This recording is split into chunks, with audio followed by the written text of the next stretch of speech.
Assalamualaikum warahmatullahi wabarakatuh. Perkenalkan, nama saya Nailu Sarah.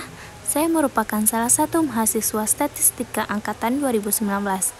Pada kesempatan kali ini, saya akan membahas hasil ujian akhir semester saya dengan penelitian menggunakan metode PETU dengan judul Studies on the Effectiveness of Intravenous Magnesium in Acute Myocardial Infarction. Baik, pada bagian pertama, saya akan membahas mengenai latar belakang. Yang pertama adalah rumusan masalah. Peran terapi magnesium intravena pada pasien dengan infark miokardia akut atau IMA yang menerima terapi trombolik masih kontroversial. Hasil dari uji klinis sebelumnya tidak sesuai. Oleh karena itu, saya melakukan penelitian terhadap studies on the effectiveness of intravenous magnesium in acute myocardial infarction menggunakan metode PETU. Magnesium sulfat intravena pada pasien dengan AMI adalah tambahan yang aman dan berguna untuk terapi trombolik dalam mengurangi mortalitas jangka pendek dan aritma ventrikel setelah AMI. Jadi, infark miokard akut ini adalah istilah medis dari serangan jantung. Kondisi ini terjadi saat aliran darah ke arteri koroner jantung mengalami penyempitan. Kedua hal ini akan membuat otot jantung kekurangan oksigen dan mengalami kerusakan. Arteri koroner ini adalah pembuluh darah yang sangat penting dalam sistem kardiovaskular. Pembuluh darah ini sendiri bertugas mengalirkan darah yang membawa oksigen dan nutrisi ke otot jantung atau miokard. Penyempitan arteri koroner umumnya disebabkan oleh aterosklerosis atau penumpukan plak kolesterol, LDL, lemak jenuh, dan lemak trans pada dinding dalamnya. Saat arteri koroner menyempit, aliran darah ke jantung jadi berkurang atau malah berhenti seketika. Orang yang mengalami infark miokard akut harus langsung berhenti melakukan aktivitas dan segera menghubungi rumah sakit terdekat. Tindakan yang dapat dilakukan di rumah sakit meliputi PCI atau angioplasti serta pemberian obat-obatan untuk meringankan kerja jantung dan menyelamatkan otot jantung. Keberhasilan penanganan infark miokard akut ini sangat tergantung pada waktu. Semakin cepat penanganan diberikan, maka semakin besar kemungkinan otot jantung untuk diselamatkan. Begitu pula sebaliknya, jika penanganan terlambat, kerusakan otot jantung bisa meluas dan berujung pada gagal jantung atau bahkan menyebabkan kematian. Infark miokard akut ini sebenarnya dapat dicegah dengan menerapkan gaya hidup yang sehat. Salah satunya yaitu dengan mengonsumsi makanan bergizi seimbang dan menghindari konsumsi makanan dengan tinggi kalori, tinggi lemak, dan tinggi gula. Apabila kita merokok atau seseorang merokok, maka orang tersebut harus berhenti merokok dan melakukan olahraga secara teratur untuk menjaga kesehatan jantungnya dan menjaga berat badan ideal. Hal ini juga menyebabkan otot jantung kekurangan pasokan oksigen yang dibutuhkan untuk bisa berfungsi. Jika ini terjadi dalam waktu lama, terjadilah kerusakan permanen pada otot jantung. Selain mengonsumsi makanan sehat yang tinggi karbohidrat, protein, dan lainnya, kita juga disarankan untuk mengonsumsi makanan yang memiliki magnesium atau mengandung unsur magnesium. Jadi magnesium ini sendiri adalah salah satu dari 6 mineral penting yang terkandung dalam tubuh manusia. Magnesium ini sendiri membantu membangun tulang, memperbaiki penampilan fungsi saraf, dan merupakan elemen yang sangat penting untuk penghasil energi dari makanan yang diasup oleh manusia. Magnesium ini secara alami ditemukan dalam banyak makanan, ditambahkan ke produk makanan lainnya, tersedia sebagai suplemen diet, dan hadir di beberapa jenis obat-obatan, baik obat mah maupun obat pencahar.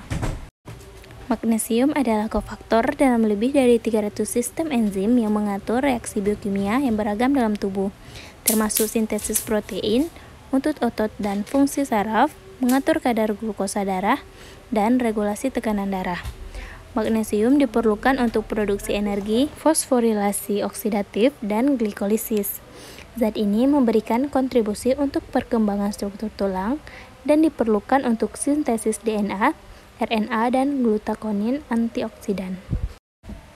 Magnesium juga berperan dalam transport aktif bagi ion kalsium dan kalium untuk melintasi membran sel, sebuah proses yang penting untuk konduksi saraf impuls, kontraksi otot, dan normalisasi irama jantung. Magnesium ini telah terbukti mampu mengobati berbagai jenis sakit kepala, nyeri kronis, asma, dan gangguan tidur. Dan beberapa penelitian skala besar, magnesium juga terbukti untuk mempercepat mengobati penyakit jantung, hipertensi, diabetes, dikarenakan magnesium ini merupakan unsur nomor 4 yang paling penting dalam penyusunan tubuh, di mana nomor 1 adalah protein, yang kedua karbohidrat, yang ketiga air, dan yang keempat adalah magnesium ini sendiri. Apabila kita mengalami kekurangan dari 4 unsur tersebut, maka metabolisme kita akan terganggu, yang akhirnya berakibat pada tubuh kita yang terserang penyakit. Hingga saat ini, ratusan penelitian telah membuktikan manfaat dari senyawa magnesium ini tersendiri terhadap kesehatan manusia dan telah dipublikasikan di seluruh dunia. Ada beberapa artikel yang mengulas tentang penggunaan magnesium untuk pemeliharaan kesehatan dan aplikasi terapi pengobatan berbagai penyakit yang dilakukan menggunakan senyawa magnesium ini. Jadi, berdasarkan penjelasan mengenai beberapa poin yang telah saya sebutkan sebelumnya, saya pribadi berkeinginan untuk melakukan penelitian ini guna mengetahui seberapa besar efektivitas magnesium intravena terhadap miokardial infark akut yang diderita oleh pasien. Penelitian ini sendiri dilakukan untuk mengetahui seberapa besar nilai odds ratio yang diperoleh dari beberapa penelitian mengenai studies on the effectiveness of intravenous magnesium in acute myocardial infarction. Selain itu, penelitian ini juga dilakukan untuk melihat gambaran dari forest plot dan mengetahui maknanya. Baik, selanjutnya adalah tujuan. Jadi berdasarkan identifikasi masalah yang telah saya jelaskan sebelumnya, tujuan penelitian yang ingin dicapai adalah yang pertama, untuk menjelaskan dataset yang digunakan menggunakan metode PETO. Yang kedua, untuk memenuhi syarat dalam menyelesaikan mata kuliah meta-analisis. Yang ketiga, untuk mengetahui nilai PETO odds ratio. Dan yang terakhir adalah untuk mengetahui bentuk forest plot dari metode PETO. Selanjutnya adalah manfaat. Jadi, manfaat penelitian ini adalah yang pertama, sebagai salah satu acuan bagi mahasiswa, khususnya diri saya pribadi, dalam rangka pengambilan keputusan akan kasus yang akan dibahas. Kedua, sebagai bahan bacaan dan tambahan referensi bagi penelitian selanjutnya yang berkaitan dengan metode PETO. Dan yang terakhir adalah memperoleh hasil signifikan mengenai studies on the effectiveness of intravenous magnesium in acute myocardial infarction menggunakan analisis metode PETO. Baik, selanjutnya adalah penjelasan mengenai metode. Jadi pada penelitian ini, metode yang digunakan adalah metode PETO. Metode PETO ini sendiri sering digunakan untuk mengestimasi odds rasio gabungan untuk meta-analisis dari uji klinik. Metode ini dinyatakan sebagai perbedaan di antara perhitungan yang diamati atau observe dan yang diharapkan atau expect untuk mengestimasi log odds rasio gabung. Pada penelitian ini, dengan menggunakan metode PETO, yang akan saya analisis adalah odds ratio dan forest plot-nya. Jadi, untuk odds ratio, odds ini sendiri berarti peluang terjadinya suatu kejadian dibandingkan dengan peluang tidak terjadinya suatu kejadian tersebut. Rumusnya dilambangkan dengan odds per 1 tambah odds sama dengan Pi. Kemudian odds ratio adalah perbandingan dari dua odds, yaitu dikhususkan untuk pengukuran pada tabel kontingensi 2x2 atau tabel 2x2 yang merupakan subset dari tabel yang lebih besar. Jadi untuk menghitung odds ratio ini, theta sama dengan odds untuk grup 1 dibandingkan dengan odds untuk grup kedua. Baik, kemudian adalah data. Jadi data yang digunakan pada tugas akhir ujian semester ini adalah data set 7 mengenai perbandingan beberapa studi tentang studies on the effectiveness on intravenous magnesium in acute myocardial infarction dengan menganalisisnya menggunakan metode PETO guna melihat odds ratio dan forest plot dari data penelitian. Baik, pada tabel 1 dapat kita lihat yaitu data mengenai studies on the effectiveness of intravenous magnesium in acute myocardial infarction, yaitu ada study, year, AI, N1I, CI, dan N2I.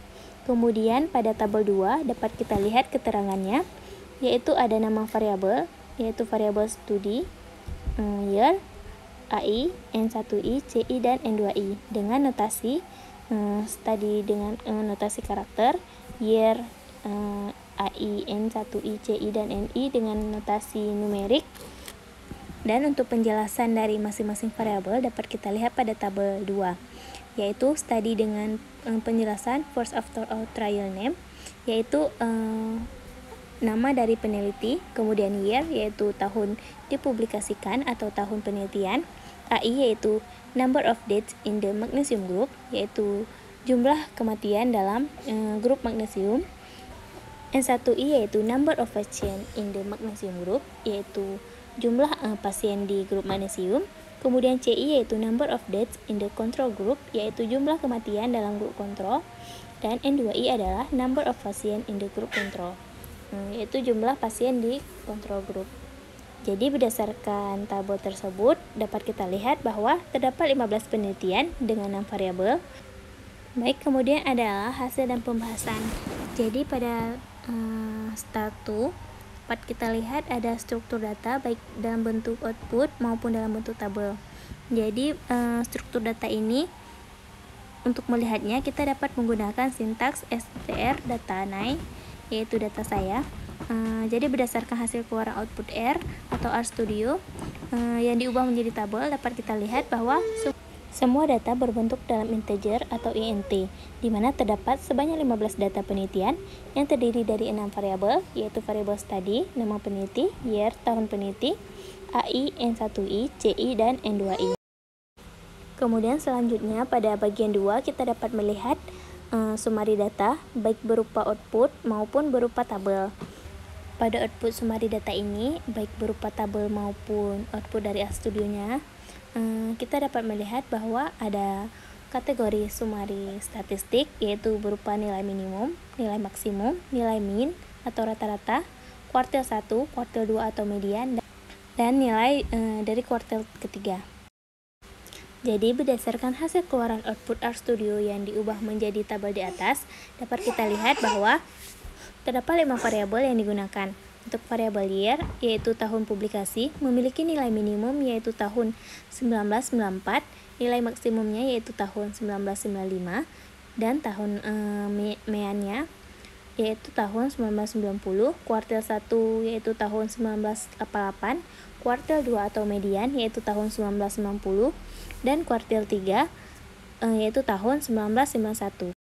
Kemudian selanjutnya pada variabel AI yaitu number of deaths in magnesium group, memiliki nilai minimum sebesar 1 kejadian, nilai maksimumnya sebesar 2216,0 kejadian, dengan min sebesar 156,9, kuartil 1 sebesar 1, kuartil 2 atau median sebesar 4, dan kuartil 3 sebesar 7,5. Kemudian untuk variabel N1I, yaitu number of patient in the magnesium group, memiliki nilai minimum sebesar 23,0 pasien, nilai maksimum sebesar 29011,0 pasien, dengan nilai min sebesar 2085,3, kuartil 1 sebesar 44, kuartil 2 atau median sebesar 89, dan kuartil 3 sebesar 142,5. Kemudian untuk variabel CI yaitu number of deaths in control group, memiliki nilai minimum sebesar 1 pasien, nilai maksimum sebesar 2103,0 pasien, dengan min sebesar 156,1, kuartil 1 sebesar 7, kuartil 2 atau median sebesar 9, dan kuartil 3 sebesar 15. Kemudian untuk variabel terakhir yaitu variabel N2I, yaitu number of patient in the control group, memiliki nilai maksimum sebesar 23,0 pasien, nilai maksimumnya sebesar 29039,0 pasien, dengan min sebesar 2085,7, kuartil 1 sebesar 41, kuartil 2 atau median sebesar 80, dan kuartil 3 sebesar 141,5. Kemudian selanjutnya pada bagian 3 dapat kita lihat odds ratio menggunakan metode Peto. Jadi dengan menggunakan sintak OR Peto dengan fungsi metabin dari tiap variabel, dapat kita lihat keluarannya baik berupa output maupun berupa tabel, yaitu ada variabel penelitian OR, selang kepercayaan atau confidence interval, nilai bobot atau weight baik dari fixed effect model maupun dari random effect model. Kemudian ada number of studies combined, yaitu dengan K sama dengan 15, yang artinya 15 penelitian, dengan OR dari fixed effect dan random effect, dan selang kepercayaan, nilai Z, nilai p-value, dan pada bagian quantifying heterogeneity, dapat kita lihat nilai tau kuadrat, nilai H, nilai I kuadrat, dan pada test of heterogeneity, dapat kita lihat nilai Q, degree of freedom atau DF, dan nilai p-value-nya. Jadi untuk penjelasannya, berdasarkan beberapa tabel di atas tersebut, yaitu tabel mengenai odds ratio metode Pareto, dapat kita lihat hasil metabin untuk odds ratio menggunakan metode Pareto. Pada output dapat kita lihat bahwa ada 15 penelitian yang meliputi studies on the effectiveness on intravenous magnesium in acute myocardial infarction. Pada output ini, kita dapat melihat bahwa terdapat dua nilai odds ratio yang lebih besar daripada satu, yaitu penelitian Feldstedt dengan odds ratio sebesar 1,2479 dan penelitian ISIS 4 dengan odds ratio sebesar 1,0593. Jadi seperti yang kita ketahui sebelumnya, odds ratio adalah ukuran hubungan antara paparan dan hasil. Odds ratio ini menunjukkan kemungkinan bahwa hasil akan terjadi mengingat paparan tertentu dibandingkan dengan kemungkinan hasil yang terjadi tanpa adanya paparan tersebut. Jadi jika nilai odds ratio lebih kecil daripada 1, menunjukkan bahwa grup eksperimen memiliki resiko lebih rendah dibandingkan dengan grup kontrol. Jika nilai odds ratio lebih besar daripada 1, menunjukkan bahwa grup eksperimen memiliki resiko lebih tinggi atau lebih meningkat dibandingkan dengan grup kontrol. Sehingga dapat kita simpulkan bahwa berdasarkan penelitian Feldstedt dan ISIS 4, yaitu penelitian dengan odds ratio lebih besar daripada 1, menunjukkan bahwa jumlah kematian pada grup eksperimen, yaitu magnesium group, memiliki resiko lebih tinggi dibandingkan jumlah kematian pada grup kontrol. Sedangkan penelitian lainnya, yaitu 12 penelitian lainnya, memiliki odds ratio lebih kecil daripada 1, di mana hal ini berarti bahwa jumlah kematian pada grup eksperimen, yaitu grup magnesium, memiliki resiko lebih rendah dibandingkan dengan jumlah kematian pada grup kontrol. Penelitian dengan OR terendah yaitu penelitian yang dilakukan oleh Sketcher, yaitu sebesar 0,1661. Kemudian pada output dan tabel kita juga dapat melihat nilai odds ratio gabungan pada selang kepercayaan 95% baik dari fixed effect model maupun odds ratio dari random effect model. Jadi nilai odds ratio pada fixed effect model yaitu senilai 1,0066 dan nilai odds ratio dari random effect model yaitu sebesar 0,4731. Kemudian nilai Z dari fixed effect model dan random effect model secara berurutan ada sebesar 0,2161 dan min 3,9065 dengan p-value masing-masing yaitu sebesar 0,8289 dan lebih kecil pada 0,0001. Kemudian pada bagian quantifying heterogeneity kita dapat melihat nilai tau kuadrat yaitu sebesar 0,2537 yang artinya varians dari subgrup adalah sebesar 0,2537. Untuk nilai H yaitu sebesar 1,98, di mana hal ini berarti perbedaan relatif antara Q yang diamati dan nilai Q yang diharapkan tanpa ada heterogenitas. Kemudian nilai I kuadrat yaitu sebesar 74,4%, di mana hal ini berarti bahwa heterogenitas pada model memiliki heterogenitas tinggi. Kemudian pada output kita juga dapat melihat nilai test of heterogeneity yaitu dengan nilai Q sebesar 54,75 dengan degree of freedom atau derajat kebebasan yaitu DF senilai 14 dan nilai p-value yaitu sebesar kurang dari 0,0001. Kemudian yang selanjutnya yang bagian 4 adalah forest plot. Jadi dengan menggunakan sintaks forest OR Pareto yang kita cari sebelumnya dengan combine random false start false, kita dapat menemukan atau memperoleh gambaran atau bentuk dari forest plot dari odds ratio. Jadi berdasarkan forest plot odds ratio di atas yaitu yang tertampil pada layar, dapat kita simpulkan forest plot dengan menggunakan metode Pareto, dapat diketahui bahwa kotak berwarna abu-abu merupakan besarnya nilai weight atau nilai bobot pada penelitian. Dapat kita lihat bahwa nilai weight terbesar terdapat pada penelitian yang dilakukan oleh ISIS 4 dengan nilai sebesar 92,2%. Dan penelitian dengan odds ratio terendah adalah penelitian yang dilakukan oleh Abraham, yaitu sebesar 0,00 nilai odds rasionya. Kemudian berdasarkan hasil keluaran output tersebut, kita juga dapat menyimpulkan bahwa berdasarkan odds ratio, kita dapat melihat garis confidence interval atau range dari data yang digunakan dari studi tersebut. Penelitian Morton memiliki nilai odds ratio sebesar 0,45 dan memiliki confidence interval dari 0,05 sampai 4,49. Penelitian Rasmussen memiliki nilai odds ratio sebesar 0,37 dan memiliki confidence interval dari 0,18 sampai 0,78. Penelitian Smith memiliki nilai odds ratio sebesar 0,32 dan memiliki confidence interval dari 0,09 sampai 1,20. Kemudian penelitian Abraham memiliki nilai odds ratio sebesar 0,96 dan memiliki confidence interval dari 0,06 sampai 15,56. Penelitian Prestige memiliki nilai odds ratio sebesar 1,25 dan memiliki confidence interval dari 0,48 sampai 3,23. Penelitian Sketcher memiliki nilai odds ratio sebesar 0,17 dan memiliki confidence interval dari 0,05 sampai 0,60. Penelitian Seremozinski memiliki nilai odds ratio sebesar 0,31 dan memiliki confidence interval dari 0,04 sampai 2,38. Kemudian selanjutnya adalah penelitian Singh, yaitu memiliki nilai odds ratio sebesar 0,51 dan memiliki confidence interval dari 0,19 sampai 1,39.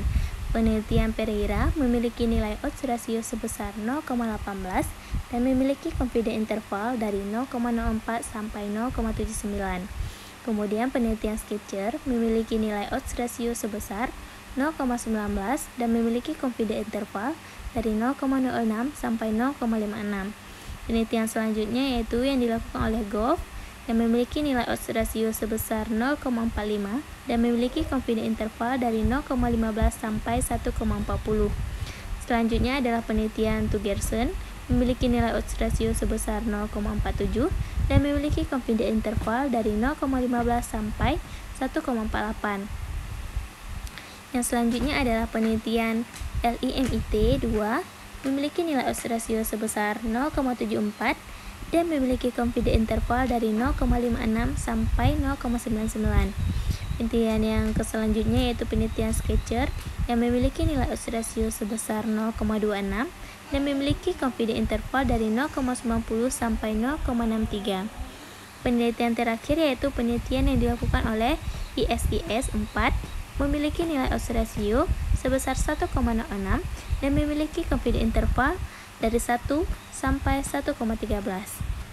Jadi berdasarkan forest plot yang tertampil pada layar, kita dapat melihat garis confidence interval atau range dari data yang digunakan dari studi tersebut seberapa jauh. Dapat dilihat dari data tersebut, jika penelitian yang dilakukan yaitu mendekati angka ketidaksignifikan atau semakin mendekati hasil atau angka 0, dan dapat disimpulkan bahwa hasil yang ditemukan tidak bermakna, begitu pula sebaliknya. Dan dari hasil di atas, yaitu dari forest plot yang kita dapatkan, dapat kita lihat bahwa dari ke-15 penelitian tersebut, semua penelitian memiliki garis confidence interval melewati garis 0, sehingga dapat kita simpulkan bahwa ke-15 penelitian tersebut tidak signifikan atau tidak bermakna. Dan meta-analisis dapat kita lihat pada ujung bawah dengan berbentuk seperti lubis, yang mana nilai odds rasionya sebesar 1,01 dengan arti bahwa kemungkinan kematian pada kelompok eksperimen yaitu magnesium group sekitar 1,01 kali lebih besar dibandingkan peluang kematian pada kelompok kontrol atau control group.